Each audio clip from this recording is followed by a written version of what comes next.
The Deepspace Seeker 3, one of my favourite sub 249 gram drones of 2025, pits itself against the Avion RC Nexa 2.8, a size of drone that I didn't necessarily think would work, but as is proven with the footage, works, and works really, really well.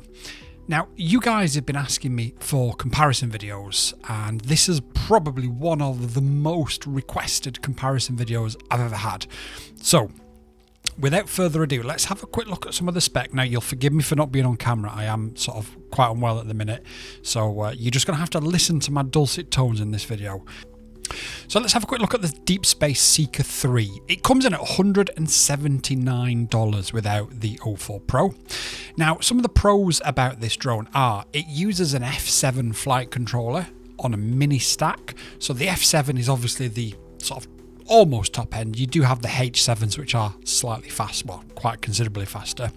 You can get it at sub 249 grams, and I say can get it because I'll come to that later. You've got high quality parts throughout. It's got an aluminum camera cage. You've got TPU mount for the GPS. You've got an XT30 connector built into the frame. It includes an M10 GPS. And like I say, it's got an aluminum camera protector.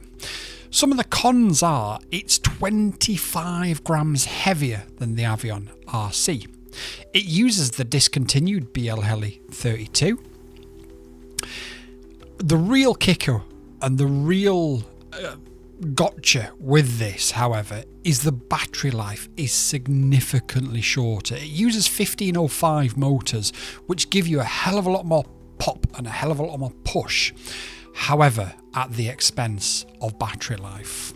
So if you're wanting to fly for longer than 3 minutes, generally speaking, you're going to have to use a battery that will take you over 249 grams. Now, I know in the UK that's all going to change in January, but there's still plenty of places around the world that prefer to be 249 grams. And with that in mind, that could be a bit of a problem. The Avion RC Nexa 2.8 comes in at $227. Pros are it's got a much better battery life, and we're going to have a look at a flight in a second where I fly the Avion probably harder than I fly the Deepspace at the field around the trees, and yet with the same LiPo, this is really important, the same 720 mAh 4S LIHV from sub 250, the Deepspace I don't quite think hits 3 minutes, whereas the Avion clings on for over 4 minutes, and like I say, I think it's flying harder.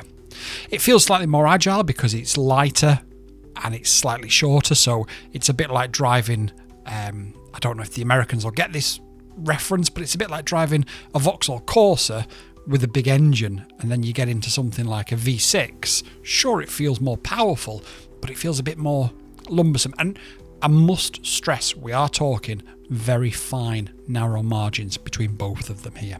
The Avion has a all-in-one flight stack, an all-in-one flight controller, not a flight stack. That's better because it's lighter and everything's in one place.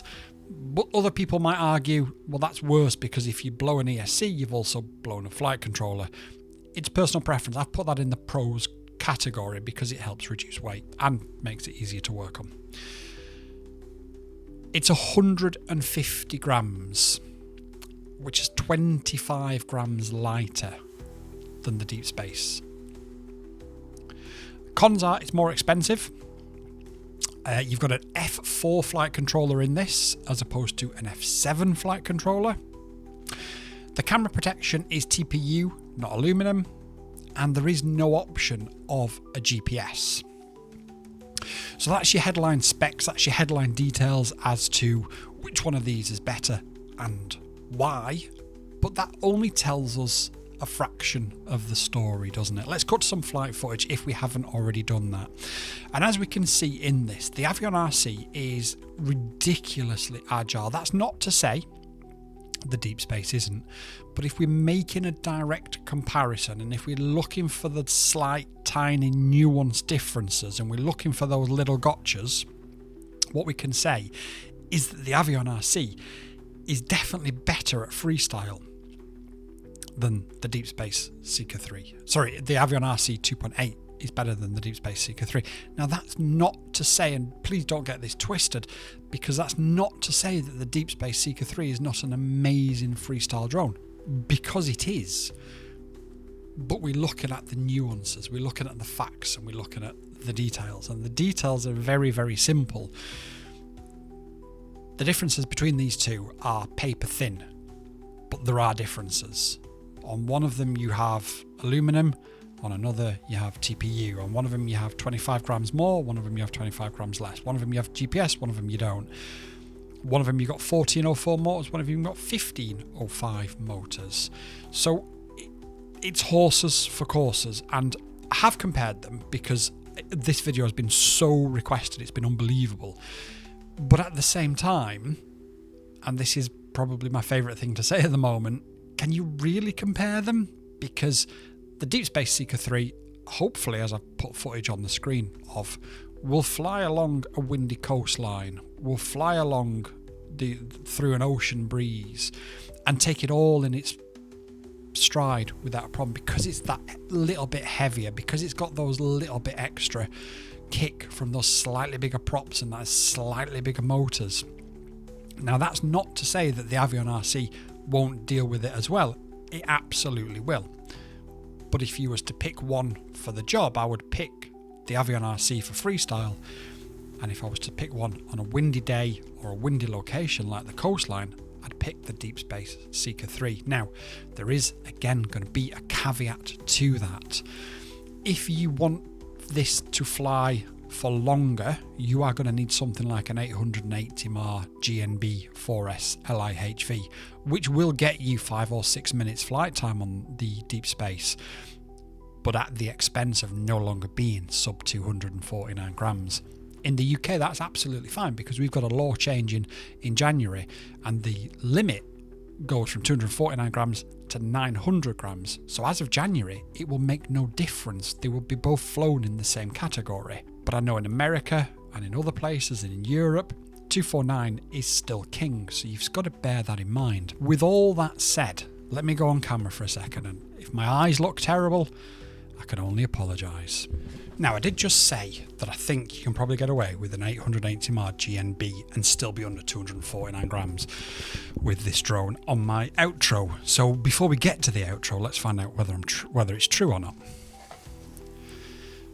252 grams, but there's always a gotcha, because take off the GPS that I've installed and that will be sub 250 grams. I absolutely guarantee it. So yes, I was right. I'll take the win.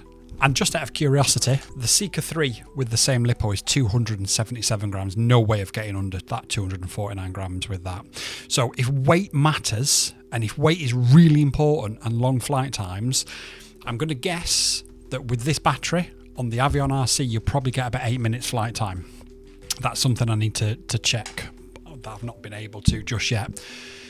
But if flight time is the most important thing to you, then the Avion RC is something to consider. Right, let's continue with the rest of this video. Sorry, that was just me going completely off track. So then, the Deepspace Seeker 3 versus the Avion RC Nexa 2.8.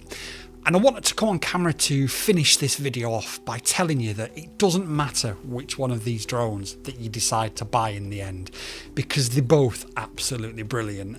And I know I get asked for comparisons all the time, and I try and do as many of them as I can. Sometimes the difference is too big to compare them. Sometimes, like these two, the difference is so small it almost feels unfair to compare them. But there are quite a few design differences between them, and it's up to you which one is more important to you for you to pick that design difference. For me, I wouldn't be without either of them. I love them both equally, but for different reasons. If I wanted pure smash yourself in the face freestyle, I'm picking the Avion RC. If I want to fly along a coastline and know that I've got the extra power to deal with any potential winds, I'm going to pick the Deepspace Seeker, but with the caveat of that's not going to be sub 250 grams, because I'm going to have to put a bigger battery on it. Otherwise, I'm going to be struggling with lower battery life. Whereas with this, I can go even higher. I can probably stretch to an 880 and still be under 249 grams. In fact, I'll stick that in the video, I think, somewhere, just to double check it. So the point being These two are both phenomenal drones. It doesn't matter which one you buy. Pick the one that you prefer. And if you're going to push me for an answer which one I prefer, it's the... YouTube and I have had a chat, and we believe that this is the video that you'll like the most, so watch it and let me know if they're right.